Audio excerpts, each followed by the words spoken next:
Imagine finding a man in every single photo of your wedding.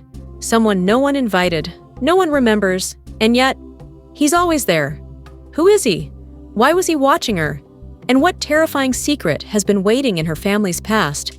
Stay with me on this story of mystery. Ella had always imagined her wedding day as a soft, slow dream. And when it finally came, it felt exactly that way. The Lagos sun was warm, but not harsh. The skies clear, the gentle hum of music weaving through the laughter of loved ones. She wore a white satin gown that hugged her figure like a second skin, delicate lace spilling over her shoulders like whispered blessings. Her eyes shimmered with joy. She had never felt more beautiful, or more certain. David, her husband, stood beside her, quiet, gentle, deeply in love. He wasn't the loud type, but his eyes always said everything she needed to hear. That day, they said, "I'm yours, forever." The church was packed. Friends, family, people they hadn't seen in years filled the pews. Aunties cried, uncles joked. Children danced at the reception like they were drunk on sugar and jollof. Everything was perfect. 3 days later, they curled up on the couch to relive it all through their wedding photos. A photographer friend had dropped off the printed album. A thoughtful surprise. David flipped through the images slowly, smiling at the stolen glances, the vibrant ankara worn by guests, the cake cutting. Then he paused. "Ella, do you know this man?" She leaned closer, frowning. A man stood at the far end of the photo, behind the guests. He was tall, dark-skinned, wearing a black outfit that didn't quite match the mood. His face was blank. No smile, no emotion. Just watching. Maybe he's one of the decorators?" she said, unsure. David didn't reply. He turned to the next page. The man was there again, and again on the next, and again, closer this time, always standing in the background, always looking directly at her. Ella felt something strange twist inside her, something cold, like fingers wrapping around her spine. Her smile slowly faded. "Babe," she whispered, voice trembling. "I don't remember seeing him at all." David said nothing, because neither did he. And yet, the stranger had been everywhere. Tola arrived with her usual energy, swinging open the door to their apartment like a breeze of sunshine. She carried a box of suya in one hand and excitement in her voice. "Abeg, let me see this album that's making you two blush like teenagers." Ella managed a small smile, still unsettled from the night before. The unease hadn't left her since she saw the man in the photos. Sleep had been light, interrupted by dreams she couldn't remember, only a lingering sense of being watched. Tola dropped onto the couch beside her, flipping open the photo album. She laughed at David's awkward dancing, teased Ella about her crying during the vows. But then, halfway through, she stopped. The silence hit like a slap. Her brow furrowed. "Wait! Who is that?" Ella exhaled shakily. "We don't know. He's in almost every photo, just standing there. No one remembers him." Tola stared harder, her lips slowly parting. "Ella? I saw him, that day." Ella's heart thudded. "I thought he was one of the church security guys," Tola continued, voice quiet now. "He was standing outside the gate when we drove in. Just standing, watching. He didn't move. He wasn't helping anyone. I remember because I joked to myself that he looked like a bodyguard from a horror movie." Ella's hands began to tremble. David entered the room holding his phone. His face was pale. "I checked the wedding video." He placed the phone on the table. Pressed play. The screen showed their first dance. Laughter, flashlights, music. Then in the corner, barely visible, the man. Standing behind the tree, head tilted slightly. Still. Next clip, cutting the cake. He was there again, this time by the door, silent, watching. Tola gasped. "He was never invited. He doesn't belong in any of this." Ella felt her chest tighten, as if the air had grown thinner.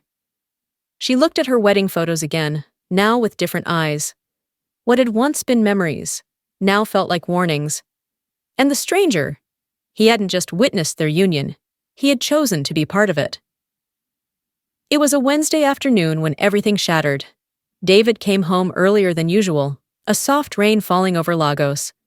The streets were clogged with the usual honking and shouting, but inside their home, it was quiet. Too quiet. He called out, "Ella? I'm back, oh?" No response. He dropped his bag, noticing the front door wasn't locked properly. That was unlike her. She always double-checked. A nervous habit. He pushed it gently. It creaked open. The kettle whistled in the kitchen, still boiling. The TV hummed softly, paused on a documentary. Ella's phone lay on the floor, screen cracked. Her sandals were by the couch. Her purse untouched. Her favorite silk scarf, the one she always wore around the house, was crumpled on the hallway floor. David's heart sank.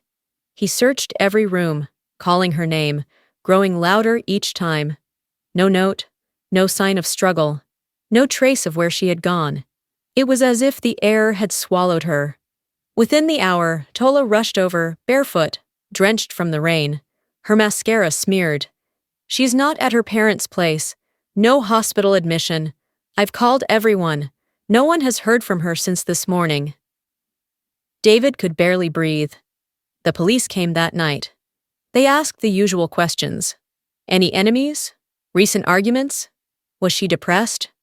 No, no, and no. "She was happy," David whispered. "We were planning a honeymoon." The officers wrote things down mechanically, their faces indifferent. But David felt it deep in his chest. This wasn't normal. This wasn't a runaway case. He sat on the floor, staring at the wedding album. That same photo again. The man in black, eyes locked on Ella. His presence felt heavier now, like he had been creeping toward something. Or someone. "She didn't leave," David muttered. Tola looked at him, frightened. "What are you saying?" David's voice cracked. "She was taken." And for the first time since the wedding, the joy in their home was replaced by silence, thick and terrifying. And the man in the photos. He had finally stepped out of the background.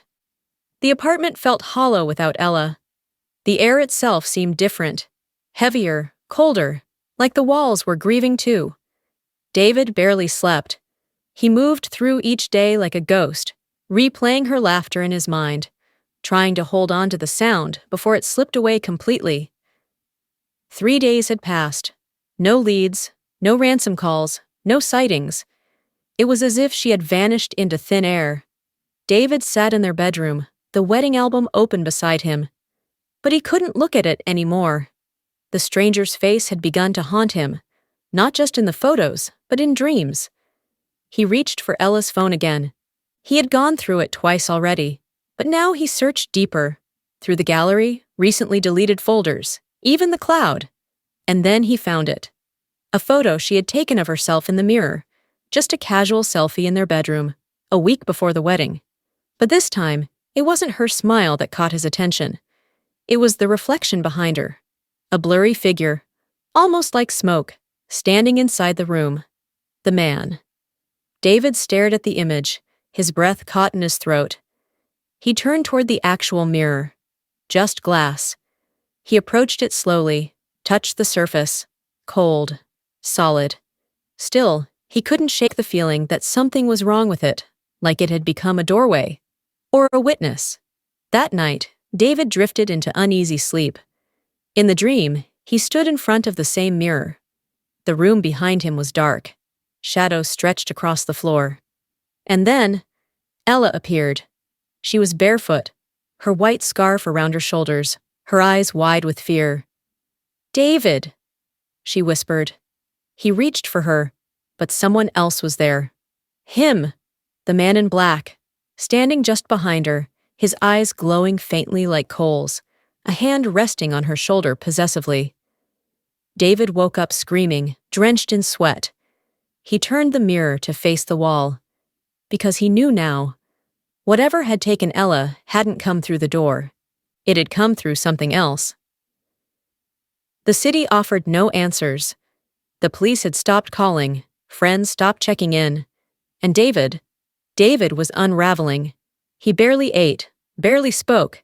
His skin grew pale from stress and sleeplessness. But in the depths of his desperation, a name surfaced. A whisper from a phone call with Ella's mother, spoken with regret. Maybe it's time you speak to Mama Grace. Ella had never talked much about her grandmother. She only mentioned her once. In passing. She's different, traditional, a bit strange. Mama Grace lived in a small village in Ogun State, hours away from Lagos. David made the trip alone. The road was rough, and the rain that day poured like the heavens were mourning too. Her house was an old mud brick compound, surrounded by banana trees and wild silence. A rooster crowed weakly somewhere nearby. David knocked. An old voice called out, raspy and cracked. Come in! Inside, the air was heavy with herbs, incense, and memories. And there she sat, Mama Grace. Bent from age, blind in one eye, her gray hair wrapped in a faded headscarf. She looked fragile, but her presence filled the room. He sat across from her, clutching the wedding photo. I'm looking for my wife, he said. She didn't touch the picture. She didn't need to. She's gone, isn't she? Mama Grace whispered. David's throat tightened. You know something. There was a long pause. Then, in a voice that felt like ancient wind, she said, Your wife bears a mark, not on her skin, but in her blood. Generations ago, a man drowned himself in the river after Ella's great-grandmother rejected his love. He cursed her bloodline, said no daughter would ever belong to another man. Every woman since has been haunted. David stared, stunned. Haunted by who? She looked up with that one cloudy eye. The man in black. The one your camera caught. He's not alive, not dead, just waiting. Always waiting. David trembled. How do I bring her back? Mama Grace closed her eyes. To bring her back, you must offer something in return. The river was not far from Mama Grace's home, but the walk felt like hours. Thick forest pressed in from both sides, and the path narrowed with every step David took. The air was damp and carried the earthy scent of wet leaves and old secrets. Mama Grace led the way, slow but steady, barefoot on the mud path. In her hands, she held a small gourd wrapped in red cloth and tied with black string. She muttered prayers under her breath, her voice soft but steady, an ancient rhythm carried by generations. When they reached the clearing, the river glistened under the gray sky like polished obsidian. The water didn't move. It just waited. This is where it happened, Mama Grace said, pointing toward the center. Where he drowned himself, where he made the vow. David's voice trembled. You're saying he took her to this? Mama Grace nodded. She is not dead, not truly. She is caught between here and the world beyond. She opened the gourd and poured its contents, blackened herbs and a handful of white powder, into the river. A strange wind stirred, though the trees did not sway. He believes she is his bride now, she said. He sees your love for her as theft. David stepped closer to the water. His eyes burned with exhaustion, grief, and something else. Resolve. What do I do? Mama Grace's voice was barely a whisper. If you truly love her, you must offer him what he has always wanted, willingly. He doesn't understand love, only longing, pain, obsession. You must give him your place. David stared into the still water.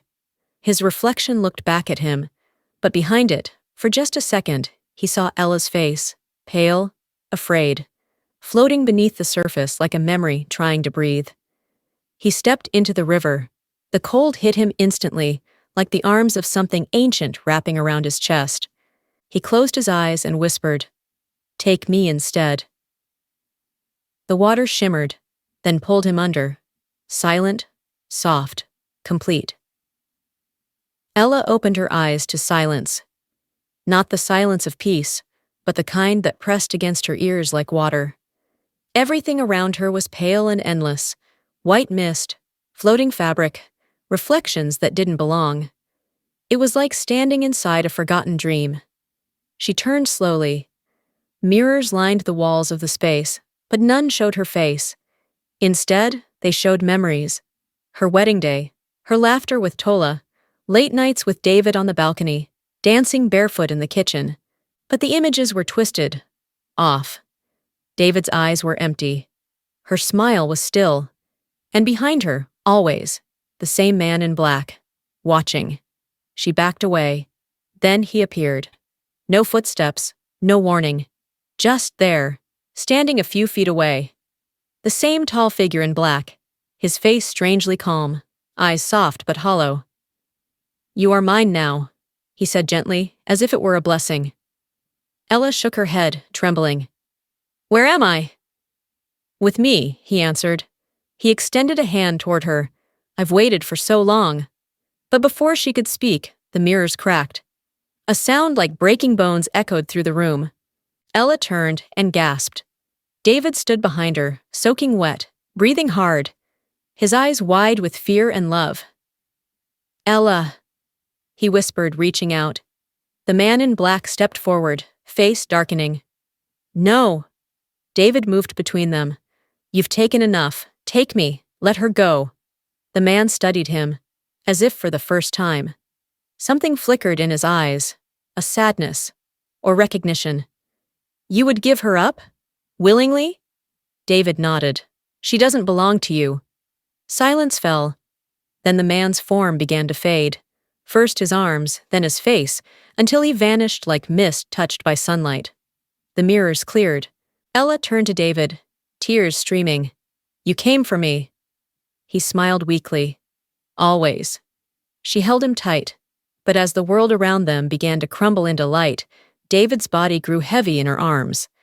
She tried to hold on, but he was already slipping away. The first thing Ella felt was sunlight on her skin. She gasped, bolting upright in their bedroom. Her bedroom. The sheets were damp. The scent of David's cologne still hung faintly in the air. Her scarf was around her shoulders, but he wasn't there.